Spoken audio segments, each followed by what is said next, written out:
Hey gang, welcome to another episode of Try Not to Curse. Elizabeth Marvel here with you. This is a special one for me. I am with my friend Dave, who I graduated from the University of Hartford with. You guys have spoken with Fiona in the past. Uh, Dave went to MCC, just like Alex, if you remember Alex from season one, who was tattooing me during our interview, and then went to the University of Hartford. And we have not seen each other since then, but I've been stalking him on Facebook like people are wont to do these days. So I've just I said, you know what, let's have a chat. He recently helped restore a Thai pavilion in Madison. Was it Madison, Wisconsin, Dave? Yeah, it's inside the botanical garden there. Oh, okay. See, I'm like, why is there a Thai pavilion in Madison, Wisconsin? It should have been in Madison's the University of Wisconsin Madison. It should have been on their campus, Okay. but they didn't have room for it. It was a gift from the Thai students, Okay. and the city of Madison is like, where do we put this? How many Thai students does Madison, Wisconsin get? Enough to have a pavilion, I guess. I don't know. Apparently. Okay. Yeah. Well, okay, but let's before we get there, that was part of the reason that I reached out to Dave and said, "Hey, it'd be really cool to have a chat on the pod." But let's go all the way back. So when you left Hartford, listen, you're a super creative guy. We were in the sculpture department together. You now are a custom furniture maker.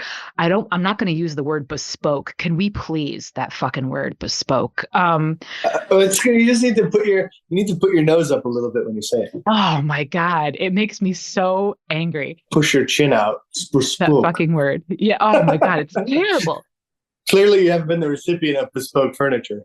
But you can't classify what you do as bespoke, right? Because I mean, it's unique, but you design it. It's not like you design it specifically for someone. My wife and I do it. Maria's here. Oh, hi. She's there Hi. somewhere. Oh, nice to meet you. Nice to meet you too. So, we have a small collection of things that we design and offer, and then people often like to change the dimensions of them and wood species and stuff like that. Okay, that's fair. But then when, it's your business and you want money, you just say yes to things that you probably shouldn't say yes to. Yeah. And so we end up doing a lot of things that we don't necessarily want to do, but it kept the lights on for a while. There you are. That's what matters at the end of the day. But it's still your work. You're still putting your work out there, and you're making your clients happy, and that's what it's all about. But again, let's go back before we get into the weeds there. So you graduate from the University of Hartford, major in sculpture. Mm-hmm. And what do we do next? I was the shop tech in the sculpture and art department at Manchester Community College for, I think, 9 years while I was. Oh, nice. I was a student there. I was working there. While I was a student at while I was a student at UHart, I was working there. While I was a student at UConn, I went to UConn for graduate school in 2008 when the housing market shit the bed. Nice. I was doing commercial and residential carpentry. Actually, the first job I started working on when I started working with that company is we were trimming, I don't know what you call them, dorm units. And I forget the dorm at University of Hartford, but it's like one of the dorms. Wanting to do a good job, I asked my boss, like, oh, what about this? And he's just like, keep nailing. Like, it doesn't matter. Just hurry up. Yeah, these college kids aren't going to give a crap. They're going to trash nobody the place cares. anyway. It's getting painted. Just do it faster. Yeah, yeah. And then what else? 2008, and then grad school. And then after grad school left like a weird taste in my mouth. It wasn't very engaging, I guess. Like, you just sort of do stuff because you need to do stuff because you're in school. Well, from what I remember, from what I saw of the grad students at UHart, it was kind of like pick a theme or, like a body of work that you want to focus on for the year. And then at the end of it all, like you have like a presentation, like a show. So they kind of just left you to your own devices. It was like, figure out, like plan a show in your head and work the whole year towards that. It was like at least that, but my understanding. 2 years. It's like, you build a body of work, and so they can sort of see that you're working through ideas, and then that's what your work is. And so I was doing all these weird man things. I was like in the woods building cabins and stuff like that. Yeah. And then I came to like the faint realization that like I don't really know too many people who are like very good at something. All the artists I know for the most part just sort of figure stuff out. They work through their ideas and then they execute them and then they move on to something else. And so sort of the area of expertise and like actually being very skilled at something I didn't know. I think I probably still only know a handful of people who are like really good at something. So I wanted that. And so after graduate school, I went to, there's a 2-year yacht restoration school in Newport. I went to, and that was fun. And then I was doing that for a couple of months. Then Nick Rice called me from Hartford Art School. He was working at a company called Schuco. They did like high performance window doors and curtain wall and stuff like that for high rise construction for the most part. And then I started working there, and then 8 years of my life passed. I met Maria. We got married. We moved from Rhode Island to Tolland, Connecticut. We're in now. And then I quit. I was living. I had a bunch of people under me. I had an apartment in Brooklyn, and I'd leave the house Sunday night, and I'd come home Friday night tired. And I just got burnt out. So I quit, and then we were doing the furniture thing full time. And then the work got very slow. And then someone I had used to work with at Schuco called me up, and he's like, "Hey, I'm working with this company, Kalam. They do historic preservation, restoration. They're basically a general contractor, but they try to specialize in preservation. They're a big company in Spain, but there's only 2-3 people in the United States. And so I did that Thai pavilion with them as a subcontractor. And then they hired me in January, which was good because now we have health insurance because there's a baby. Very important. And yeah, what is it? April? I'm 4 months into working for them. That's awesome. That's really awesome. And I will say, I do absolutely remember that about you from Hartford. You were very, you were always very hands-on. You were always very, very good with your hands, very good. Like you loved working with different tools, power tools, seeing how different things worked, and how you can put stuff together. But yeah, you really honed your craft. Whereas somebody like myself, everything was a learning experience for me. So I would learn something new, and then I would try to hone it or perfect it or make sense of how it worked for my brain and for what I was trying to say. But I never really, like you, stuck to, one particular thing and just was like, okay, now I'm going to become an expert and hone my craft or my trade or what have you. So I do remember your cabins in the woods. You had posted a couple of those online, and it was one of those, like, when I saw you posted, I was like, that sounds that makes sense. Yeah. That works. That's totally, that makes perfect sense. Like, it was you in should cabin. go into, made it to cabin porn. It was on cabin porn. Yeah. Well, with all these like tiny homes now that have become such a thing, like you could totally go into business doing that too. Seriously. And you can make all the custom furniture in that as well. But so what do you like about working with your hands, creating stuff, working with clients? Oh, clients? Not very much. Well, no. When you're building something, you're like fully engaged, basically, for the most part. Like you're thinking about what the next step is. You're performing the last step, and it's a bit of a dance. And where did this come from? Because I think I recall you talked like your dad was kind of a handy guy. Did you learn from him? Did you work on stuff around the house? Not really. No, like my grandfather was like into carpentry. Like he worked on his house a lot, but it was always like house carpentry. Like he built cabinets and fixed stairs and stuff like that. And then my dad worked on his own house, but I think primarily their focus was, raising their families and not spending money. Like I've got some tools like my father made because he'd buy materials for like fixing the driveway or something, and then he had no tools to actually do it, and so he'd screw a peanut can to a piece of wood or something like that, and he'd use that to like dip tar. And I kept stuff like that because it's interesting. Because I'm obsessed with.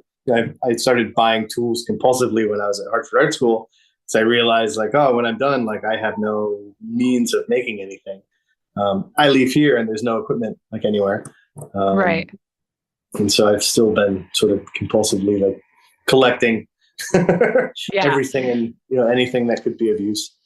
Yeah, my dad was very much the same way as well, but his was the same thing, was more out of necessity. Like we didn't have the extra money for something, or I do recall one time we were renovating a room in my house and turning it into an extra bathroom, and my dad had passed at that time, but the contractors came through and they like were taking down walls and stuff, and they were like, who the hell put this room together? Like what? Because it was everything was on a budget. It was like, you have a Yeah, scrap of wood here. So, okay, that fits all right. You know what I mean? So yeah. nothing was to code, of course, but that's what you have to do sometimes.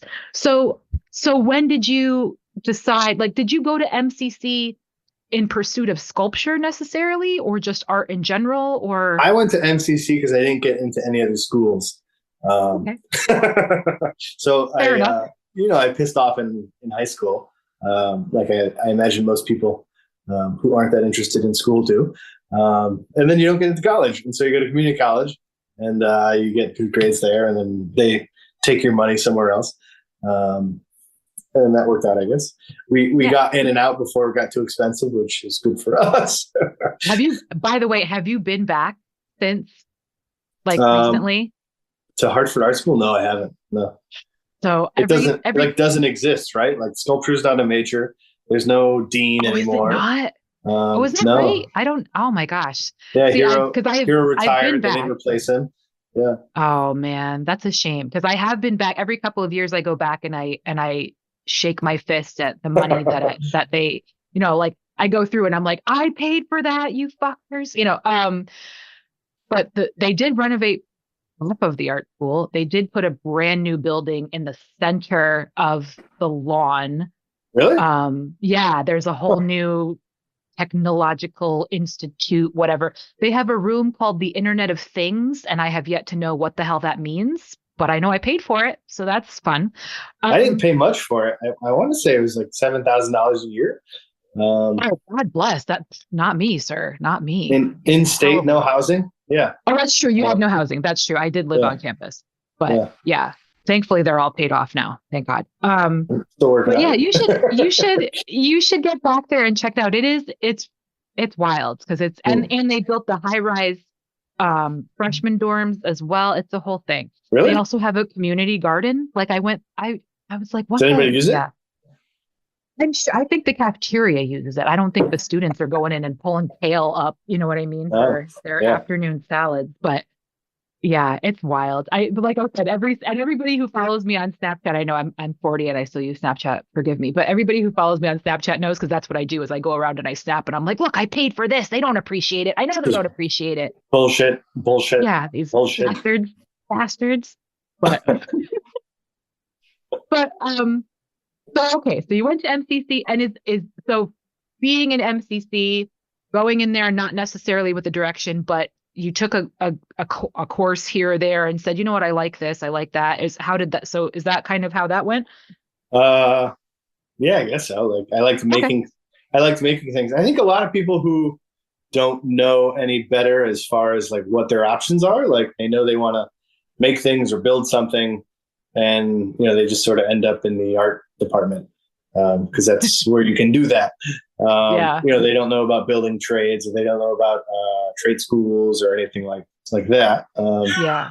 And so it's good. Like I think everything I did was good. I don't necessarily regret it, but was it valuable? It's like, Well, it's valuable in that it led you, put you yeah, on yeah, that trajectory to where we are now. I mean, everything leads everywhere else, right? yeah. And I got to meet you. That was fun. This is true. This is true. I was like your annoying little sculpture sister, and you were just like, get out of here, kid. Like, don't ask me another question about a drill. Like, oh, but It wasn't like that.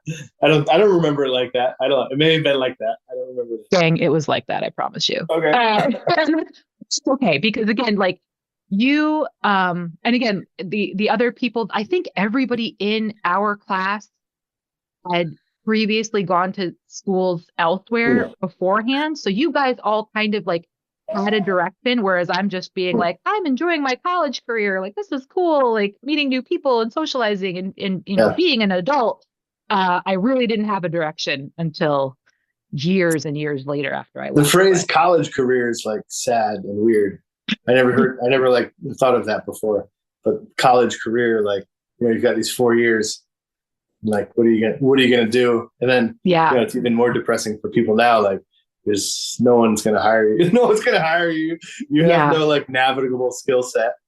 yeah, If you're lucky enough to afford to work for free, like, you maybe have an internship somewhere and you could continue interning for $15 an hour somewhere. But yeah, it's yeah, hard times. yeah. Well, and like you said, and you probably don't get health benefits, and Yeah. yeah, you're a dime a dozen wherever you end up. It's wild. I don't know. Um, but okay, so let's talk about the Thai Pavilion. Like, so again, I know you worked for this company specifically, but like, Hmm. how do people find this company and like, they have this very specific structure, and they're like, Conferences. okay, okay, So the company I'm working for now they've got like 1,000+ employees in Europe. They've worked on Versailles. They've worked on the Bank of Spain. They work on all wow, these massive sort of UNESCO World Heritage projects. But in the U.S., it's like 3 people. And so, they have this, backlog of very impressive projects that they can show. And they have a slew of very skilled masons and stuff like that. And so the managing director and CEO were at a conference somewhere. I don't recall the name of it, but they met some architects and engineers from the city of Madison. And they hit it off, and they're like, "Oh, we've got these projects. Why don't you bid it?" And they said, "Okay." And so, the company right now is the director lives in Miami. Myself is in Connecticut, and the other project manager is in New York. And that's basically the entire breadth of the company in the States, other than like 2 site guys that sort of bounce around. But yeah, just they go where the work is. It's a weird business model because you're paying for travel and you're not actually, you don't have the resources you'd have if you were local and you had relationships with all these other companies who are in the same business that you've worked with. And so it's a little complicated and not very, or not as profitable as it would be if like you were working in one area and you had the resources and other people right. to work with. So it's a lot of just figuring stuff out on the fly. Well, for dum-dums like me, why would somebody call you guys up rather than just refer to whatever local contractor is down the street? Because I would imagine you might be charging a little bit more for Yeah. your expertise and your specialty. But are you? And again, this is not to be insulting, but You people. are you doing anything more or less that you know Smith and Sons down the road can't do for whatever reason? Um, yes and no. That particular building had there was loose laid ceramic tile. The roof was just ceramic tiles sitting on top of each other. Um, and so that was complicated. There's a lot of lead flashing details. There's a lot of sort of curved woodwork that most people aren't typically used to. They didn't want to hire a roofing contractor because it was, the scope was beyond, nailing asphalt shingles to plywood. Not that there's anything wrong with that, but for the most part, you get your run of the mill roofing contractor. He strips the roof, he nails another roof on, and then he goes and does it again. And so it was, they were acknowledging that it's a bit of a special building and it takes some different attention to detail that the normal run of the mill place may or may not have. Okay. So That's fair. Well, and yeah, and I would imagine you guys are, I mean, if anything, me being an outsider looking for a specialist or someone to restore something, I would imagine you guys are going to take a little more care rather than just treating it like just another job, like another construction company would. Um, so so did you have to do like any type of research or anything about the structure or about building so techniques in order to go in and like commercial, for the most part, commercial municipal projects are all highly, before we ever got to it, pair of either engineers or architects went through the entire thing, drew up a set of shop drawings. They laid out the scope of work that they want done. They sourced basically what they wanted as replacement parts and everything like that. And so you're basically handed a project manual and said, give me a price on this. And so we gave a price. I think there was 3 or 4 other bidders, and we were the lowest bidder. There you go. It's very, very straightforward. Yeah. We were able to come in lower because we got our tiles manufactured in Spain for, I think, a quarter of the cost. Then they added a bit to the timeline because they had to come from overseas, but it gave us a bit of an edge in terms of winning that project. And so we have another couple of projects we're starting in Wisconsin. There's a multicultural educational center that's part of the University of Wisconsin, Oshkosh, that we're just kicking off in a couple of weeks. So that's awesome. Yeah. So, and then like you said, you and your wife have your own. Do we call you furniture makers? Do we call you carpenters? What is? I guess furniture makers. Our insurance is for furniture making. So our general liability is for furniture making. So yeah, we can go with that. Okay. And when did you guys decide, what, we could do this together, and we both, I'm sure you guys have different thoughts on design and build and look and aesthetic, and but at what point did you look at each other and say, hey, like, I like what you're doing, we work well together, let's do this thing? I guess 7 years ago when we started dating. 8 years? 9 years? 8 years? Oh geez, I think we've been in this house for 7 years. On our first date, she was I had just finished at the yacht restoration school, and she was at RISD for furniture design in the grad department. And so nice. Our first date was getting a tour of the wood shop. So we got a tour of the wood shop, and then we went and got ramen. There you go. But, that was sort of always part of the equation, is that she's interested in designing and making furniture, and I like making things. So I think we became an actual business that had an idea of what we were doing in 2019, I think. And then COVID hit. Yeah, we launched this collection. We had I don't know what it was. Was it the AD show? No, it was I think it was the AD show. Architectural Digest used to have a show in New York once a year at the Javits Center. I know it well. And they don't anymore. I think they rolled it into something that's included with the ICFF, which is like the International Contemporary Furniture Fair. But yeah, so that just everything just stops. We're like, oh, okay. And then actually I kept working through COVID at Schuco. We were traveling the whole time. I kept going to Miami every week for another project. And actually, the funny thing is neither Maria or I ever got COVID, so that's good. Hey, that's great. That's great, actually, especially traveling like that. Yeah. What's it like working in Miami? It was hot, especially with a mask on. It was like trying to breathe through a diaper. It was awful there. Fantastic. Yeah, that just seems like a total nightmare to me. All just the beaches Miami. Were, everything was closed. The restaurants were closed. They did takeout. You get room service in the hotel, but they knock on the door and run away. Can't use the pool. It was pretty strange. Wow. But yeah, I'll still bet. Here. Yeah. There you go.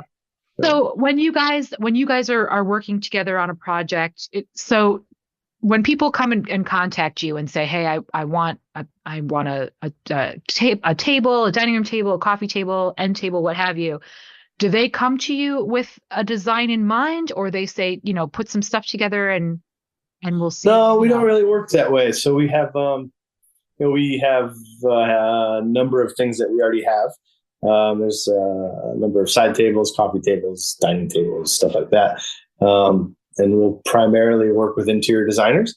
Working direct to the customer is kind of a different business model than we have. Sure. You work with an interior designer. It's their job to fill a room with stuff. They present your work to the customer if they're interested in it. They sign off on it, and you get a purchase order, and then it's just considerably easier to I would say I would work imagine with so. interior designers than someone who changes their mind, or maybe we do this, or maybe we do that. It's like, nope. You bought it, it's done. Like, Yeah. so Yeah. Maria was doing most of it herself, the design and fabrication for the first couple of years because I was working and I was gone. I'd work on weekends on stuff that she couldn't do, but other than that, she sort of did the majority of the work. Yeah. That's awesome. And what's it like working with your wife? And you know what I mean? Because like, so many people, like, you need kind of a buffer. You need a separation. You need it's good. You need like a it's break from each other. It's there's no buffer. Yeah, there's especially when we moved when I quit or when I was home all the time. Like I had been traveling for like eight plus years, basically every week, or like I was living in New York basically, and I'd come home on weekends, and then we were home together all the time. We had like this work to do together, and she was working on sales and stuff like that in the office, and I was in the shop. But yeah, it's okay. It's good. Okay. You're still together. You have a kid now, so clearly it's all working out fairly well. Yeah. There's another thing. Like as soon as I quit, we like instantly got pregnant. It was like the same. It's like the same month. Yeah. Yeah, that's how that works. Yeah. Well, that's great though. That's awesome. So what do you have any upcoming projects, any upcoming restorations or rebuilds that are on the docket? Was that project in Wisconsin that's starting? It started, I guess. We're just waiting on you start the project and everybody signs a bunch of paperwork and you give them your insurance forms and then you apply for payment basically, which you get like a pre-mobilization payment before you show up and do work because it costs a bunch of money to send material and people and stuff like that. So we're at that phase. We're waiting to get paid. And are there any other kind of roadblocks that, like, say you get there and you start something and then all of a sudden, you pull away some tile or you pull away a wall and it's like, oh shit, like there's dry rot here, or there's mold here, or there's termites, or, how does that affect the job? Change order.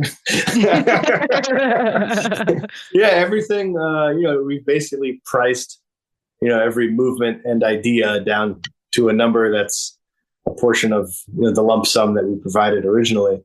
So if there's any addition or change to that, we're either crediting them or getting a change order. Okay. So, because that always comes up in, like, not to minimize what you do by any means, but those home shows, those home restoration shows, that's always a factor. Like, we budgeted for this, but oh no, we removed this part of the wall and you've got a broken pipe, or what happens. Residential's it's completely different. It's there's no the type of involvement that you get from the architect / engineer and or designer is nothing. You get these sort of idea sketches that resembles the house. The dimensions are probably off. Like it's usually very, very low involvement, very 90% up to the contractor doing the work to sort it out based on, make it look like the picture. It's basically what it is. Exterior, interior, maybe, you're renovating an entire house. Maybe you have 5 pieces of paper that show you what it's supposed to look like with some floor plans and elevations. Like, it's usually very, very sparse. And so everything just sort of falls on the contractor to resolve. Luckily, that's not the business we're in. Yeah. So, we've got awesome project where there's where is it? It's like a block north of the Flatiron Building in New York. It's called it's a Spanish tile company called Porcelanosa. It's on 5th and 25th, and we're doing a facade restoration there. This giant. I actually had no idea. It's kind of interesting at first, but they're these huge terracotta tiles. Like, they glaze massive architectural tiles to look like limestone. Turn of the century, like New York, like all these buildings are being built like 6 to 12 stories high, and the exterior of them is basically like clay tiles. Like, they're very anywhere from 24 inches deep to 6 inches deep. These giant, massive handmade clay tiles, and they're all sort of falling apart after 100 years. And Sure. so the city of New York has something called a FISP program, which is the Facade Safety Inspection Program. And so it's a little weird. Like, they get all these like engineer kids to like hang off the building with hammers or mallets rather. And it's called sounding the tiles. And they just like listen. They listen to the tiles. Cracks. Yeah. To see if there's a difference in the sort of resonation of the mallet hitting it. And if it makes a boom, like they put an X on it and you got to take it out. But all these things are like totally custom made, and landmarks. There's an approval committee, and there's only 2 approved tile companies in the United States that you can use.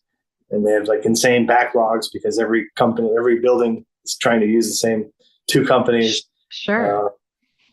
And so it's interesting. It's an interesting racket. Yeah. Like part of it is kind like of a cool gig though. It is cool. Like part of it is like critical. It's like a safety thing and it needs to be changed. But a lot of it's also like, they're kind of like fleecing building owners, like doing all this extra work that isn't really necessary, that nobody asked for. But like once you're in there and your hooks are in and it's in the name of safety, you're just like, eh. And then, you involve the landmarks committee and it's just like, what are you guys doing? Like, and also it's kind of a monopoly, right? If you're saying there's only 2 oh no, it's totally that can, monopoly. Yeah. Just two companies.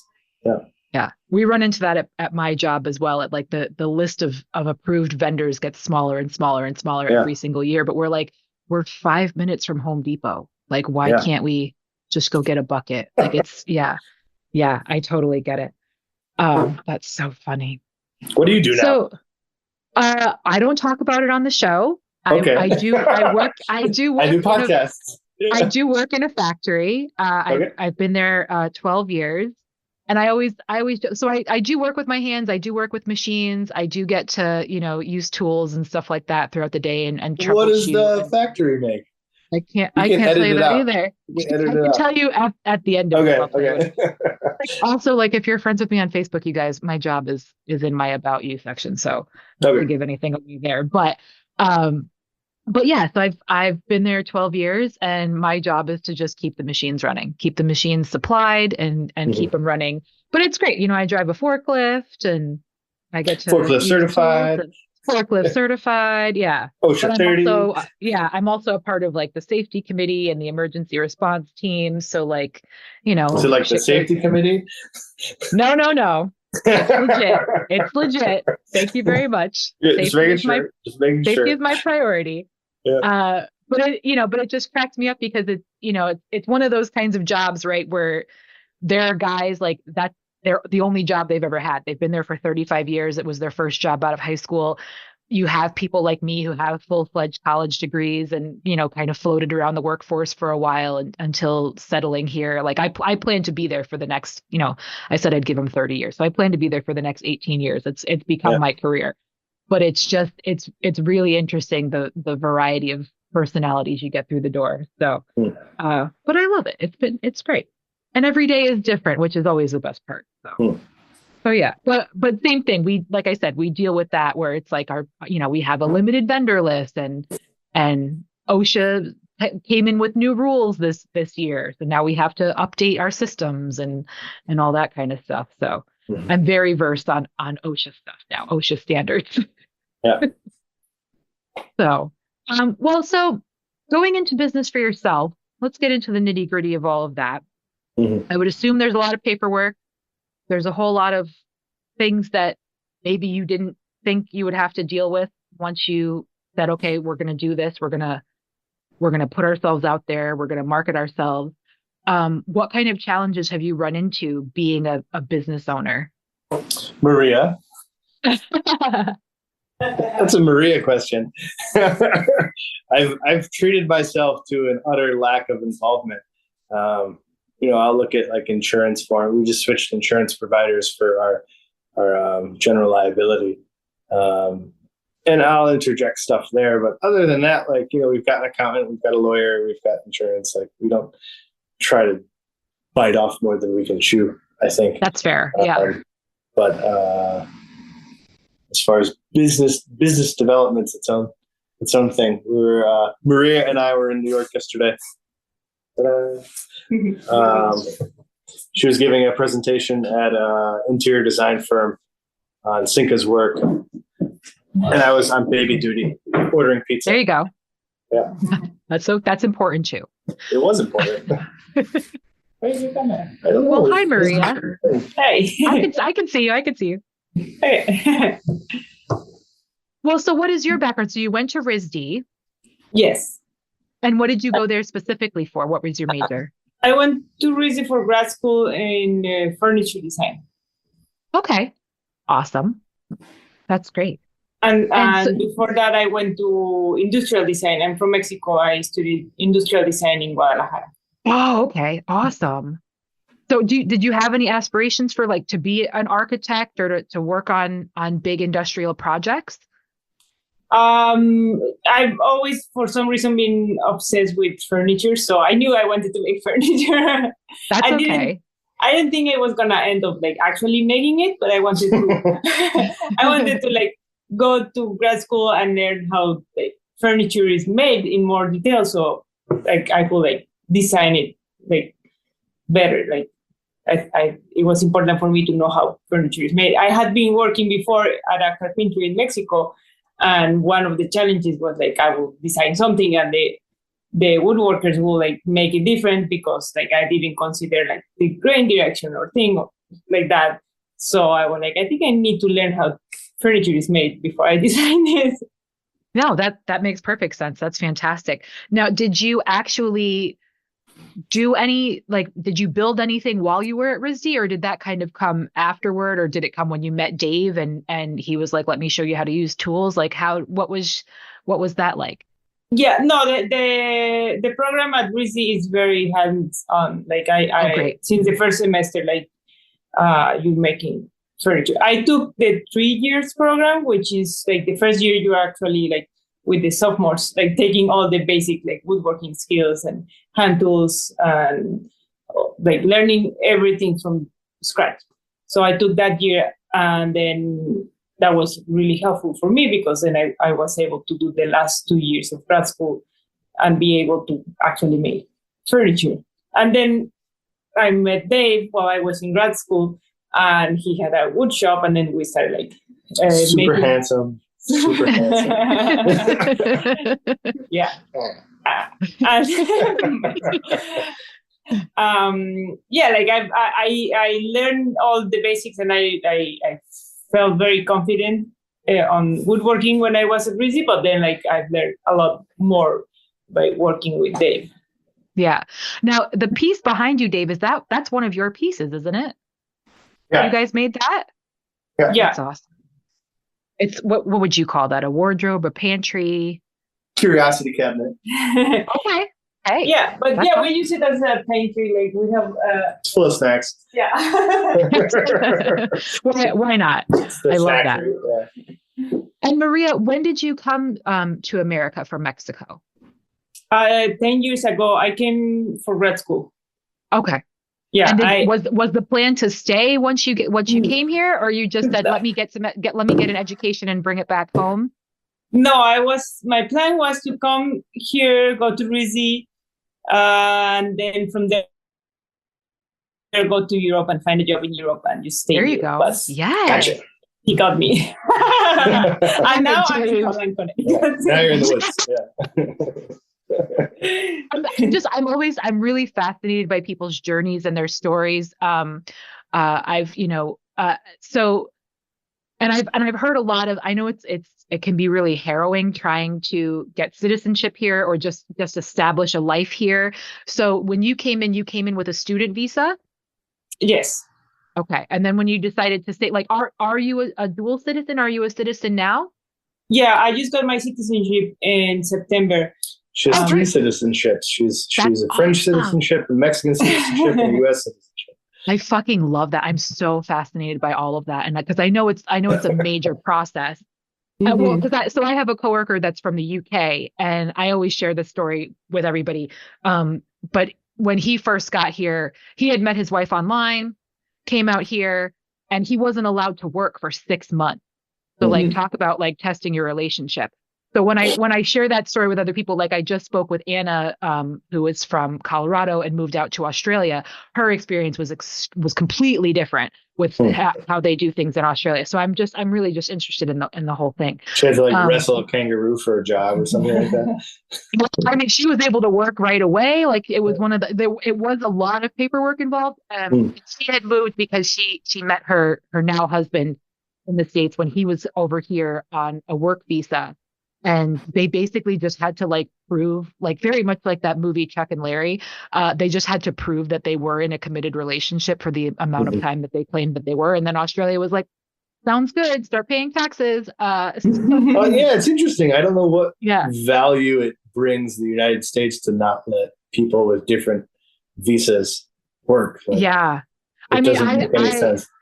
I had neighbors that lived across the street from me growing up who were from Jamaica, and they were full-fledged doctors in Jamaica, and they couldn't practice the same way here. And it's like, but they have the degrees, they have the skills. We could use their skill set, but it's wild. I talk about all this crap all the time because it's just, again, it's not only is it fascinating, but in a lot of ways it's kind of heartbreaking and confusing, and you're like, what the fuck? But we're here to educate. That's the whole point. So, so you met Dave, and then that was it. Now you're stuck in America. I apologize. Yes. Well, you're welcome. Well, Dave, would you guys ever consider, like, so you said your company is based in Europe. Would you ever consider moving, or because I know some people who are just like, nope, this is my home and this is where I'm at. Well, the largest obstacle is one, my family's here, and then two, all of my power tools are for 110 like US North American voltage. Sure. Yeah, but so, you sell those power tools and you get the stuff that works over there. Yeah. We'll see. I know. Well, but that's also the number one thing, whenever I have friends that move out of state, that's the number one thing they always say is like the hardest part is all of my vacation time is spent coming back home. Yes. So, because believe me, I have toyed with it. My cousin is in France. I just had the best time in Australia. I've been to Ireland. I've been to Canada. Please, I've thought about moving to Canada so many frickin' times over the past 20 years, Tim Hortons.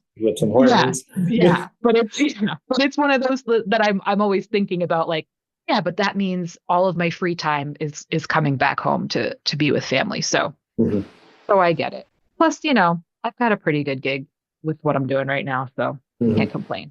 I have a friend who he was from Georgia. He moved up here when he was like 11, and he was up here. He's hated Connecticut his whole life. Then we had that Halloween snowstorm that dumped like 2 feet of snow. He had a business here, everything. He broke the lease on his business. He sold his half to his business partner. Done. He got a pass, and he was done. He was done. I share this story all the time because I think it's the funniest thing. And he's been down in Georgia ever since because he's like, fuck it. Miserable as for the last 20 years here. Yeah, that was the last straw. That was the last straw. So I just love sharing that story. But so what does the future hold for your company? Like you said, it slowed down a little bit, obviously with COVID, like everything else. But what is your goal? Do you want to expand? Do you want to bring in maybe more craftsmen, more designers, or you just kind of want to keep it you two, running the show, calling the shots, designing the work? With the baby, we pivoted the business model basically, or we're pivoting, if you will. We're still looking for other people to fabricate. Okay. And so we're basically the intermediaries in between, what we've designed and then selling it. Basically, we're looking for other people to fabricate it and basically drop ship it for us. So we're not involved in the fabrication. The nice thing about that is you can expand, nationwide, maybe even internationally, because like you said, you get the designs together, you maybe discuss materials and the overall build. But like you said, if you find people with the skill set, you don't have to travel. You can just, shoot them an email. Here's the design, here's the specs, put it together. So, it cuts down on shipping and all of that kind of crap too. So that's pretty cool. I think that's awesome. That's cool. Great. Cool if we could find more people who could do it. Yeah, it's been hard to find people. Yeah. Well, so what do you think about that too? Because it's true, like, trade schools had gotten such a bad rap for the longest time. And, and jobs like mine, manufacturing jobs, have gotten such a bad rap for the longest time. Like, people assume that it's just like, guys that, oh, I worked at a gas station for 20 years and now I work in a factory. You know what I mean? Like, it's still very looked at as like a very lowbrow profession, when meanwhile, like, I get paid more than anybody in the area. My benefits are insane. My vacation time is insane. Like, I'm very, very fortunate with what I do. But people look at, oh, it's a dirty job, or it's a really physically intense job. So then for whatever reason, it's looked down upon. Do you see at any point trades and trade schools, becoming more prevalent and people flocking to them more? Just because I feel like the college environment is just not the same anymore. People can't afford it. People can't get, like you said, get jobs even after they get their degree. So what are, I don't know. Do you have any thoughts on this? I know. I think trade schools are tough because it's like one of those things, like, if you can find a good company, like, you don't need a trade school. Like, you work for a company that has like 20 people, 30 people, there's a pool of people that you can learn from, and you're not paying for it. You're getting paid to do it. Yeah. And, there's other, if you need certifications or something like that, it's much easier to learn all that stuff on the job while being paid, than going to a trade school doing things. So even imagine a trade, I don't know what it costs now, but I'm guessing it's still $20,000 a year or something to go to a trade school. And if it's 2 years, like, they're still starting $40,000 in the hole. Yeah. So, yeah. Yeah. What do you think about just overall craftsmanship and pride in your work? Do you think that's falling by the wayside as well? I mean, I can tell you, I know customer service is right in the toilet these days, but as far as, people taking pride in what they do, regardless of what it is, I feel like that's also becoming very far and few between as well. Well, regardless of what it is a big statement right there. Like, not everything needs to have high-end craftsmanship. Some things need to function. Like, if it works, it works. I mean, I don't know. I'd prefer the person that's making my burger has pride in what they're doing, as opposed to, you know what I mean? I mean, again, that's very specific, but I think there's a level of expectation you have when you're paying $27, $30 for a burger versus you're getting lunch at whatever, Arby's or something. But what I do find is very strange. Like, Chick-fil-A is like, everyone's like very nice, and weird Republican chicken patties, but like, it's like everyone's like super nice. Your sandwiches aren't falling apart. Like, it's I don't know how they did that, where everyone else is just like, fuck it. It's in the bag. I think of the fast food chains, I think they do pay the most, or at least one of the higher paying. And, having guaranteed Sundays off, things like that. Like, I don't know. I also don't know. But no, everything's absurdly expensive. We got pizza yesterday in New York. It was $100 to get a pizza and 2 sandwiches delivered. That's awful. That's awful. That's awful.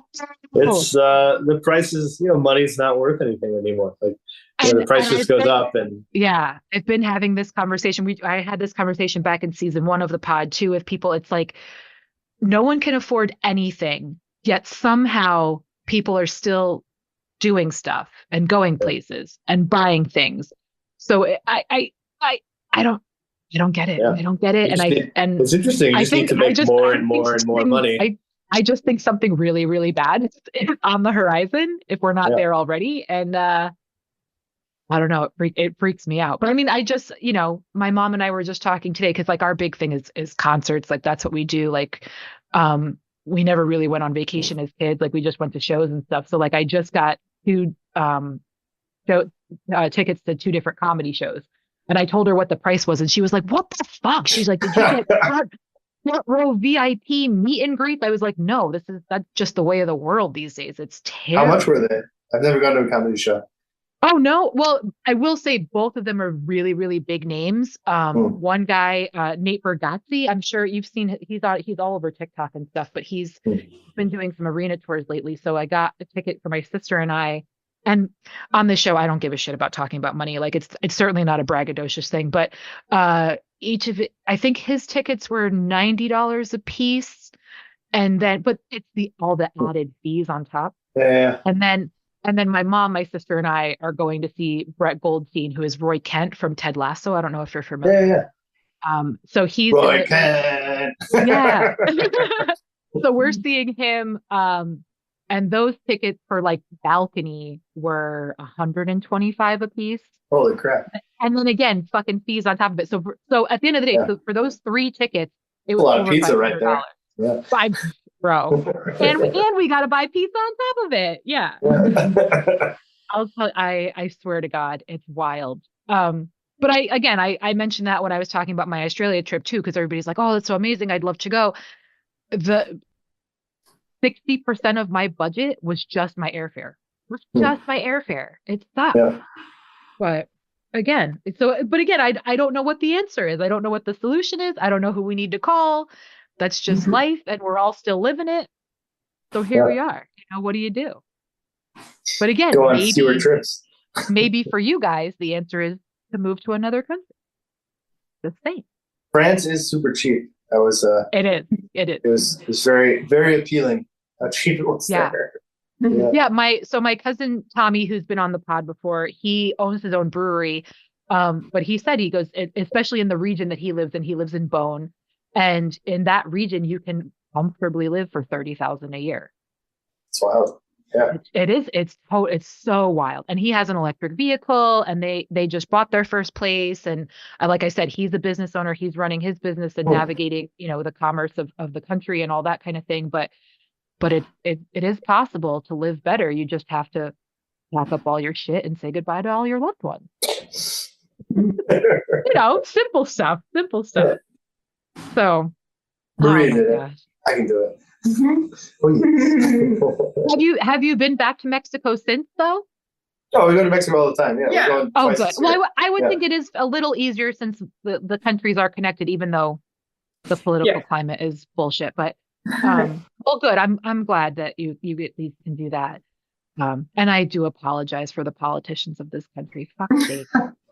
Oh, that's pretty bad in Mexico too. It's not just us. Well, yeah. It's not one-sided. That's fair enough. So if anyone wants to look up your designs, and I should mention, you have been featured in magazine publications as well. But if anyone wants to look up your designs and your work, where would they find you guys? At sincadesign.com. And we have an Instagram, but it's been like a little dormant. I'm so bad with Instagram myself. I get it. That's okay. So Sinca Design. SINCA Design. Okay. Is there anything else you want to add before we wrap up here? I should, you know what? Let me ask you this, because this has been a topic that's come up a lot lately. And I talked about it with Fiona and maybe even Maria because I've been interviewing different artists and things of that nature. What is success to you? Because I think a lot of the time people just, they look at it as from a monetization standpoint. But I'm trying to get people to change their brain and change their thinking. So to you as a business owner, as an artist, as designers, how do you model success? There's like a minimum financial requirement to success. That just comes with living in a society with an electric grid and roads and restaurants and food. So short of that, it's just basically having enough money to do what you want. But we want expensive things. It's a problem. or you work with expensive materials. That's what makes it really tricky. Yeah. I think success is gonna be when we are able to live off our business and just have not being straight, having enough work, maybe having employees so we can rely on them and having just a balanced life that pays our bills. And a couple of luxury things that we like trips and yeah, like we don't want to be millionaires or anything like that. We just want that. We're not against it. I was going to say it's not a bad problem to have. Yeah. Yeah. We got a pizza. That's one step in the right direction. Dude, I love your video, your posts of your pizza oven, of the chickens you roast. I mean, you guys are good cooks, man. I've stopped. Well, I'm not in the shop every weekend anymore because we're not doing so much business lately, and so like I've been cooking and obsessed with like pizza and dough hydration percentages and things you would never think were a fact. No, I never. If you told me last year that I'd be into cooking in a outdoor stove, I'd be like, "What the hell are you talking about?" here I am. You know what? Every cabin in the woods could use a pizza oven. I mean, there's really nothing wrong with that, honestly. Plus it keeps it warm. That's just the next step. Yeah. Well, Dave and Maria, thank you so much for joining me. This was Try Not to Curse, and I will catch you guys next time.